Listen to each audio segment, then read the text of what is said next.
इसका दूसरा पैरा आता है कविता का, पर्वत प्रदेश में पावस। दूसरा पैरा है, गिरी का गौरव गाकर झरझर।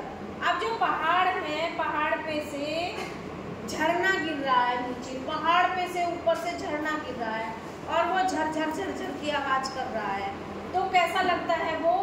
गिरी माने पहाड़, गौरव माने शान, पहाड़ की शान को वो गा गा कर बह रहा है। झरना जो है पहाड़ का गौरव गुणगान कर रहा है, मानो वो जो झरझर की आवाज आ रही है मानो पहाड़ की विशालता के गुणगान कर रहा है। मद में नस नस उत्तेजित कर, और जिस तरह से कोई खुशी में बहुत पैर हल्के हल्के उठते हैं ना किसी के, तो मद माने नशा, खुशी के नशे में वो गिर रहा है और एक एक नस में उसकी जोश है, उत्तेजना है। जैसे आप लोगों में भी होनी चाहिए किसी काम को करने के लिए, एक उमंग आपके मन में होनी चाहिए। झरने को देखकर सीखो कि उमंग क्या होती है। इतने ऊपर से गिर रहा है नॉन स्टॉप और झरझर करके बह रहा है, मस्त बह रहा है और अपने ही उसमें गा रहा है मस्ती में। मोती की लड़ियों से सुंदर झरते हैं झाग भरे निर्जर।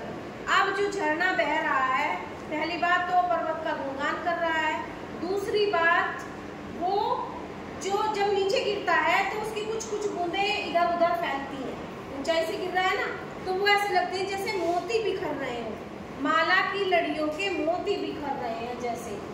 झरते हैं झाग भरे निर्जर, जो झरना बहने से झाग उठते हैं, उन झागों को जब इधर उधर गिरते हैं वो तो मोतियों की माला के मोती जैसे लग रहे हैं।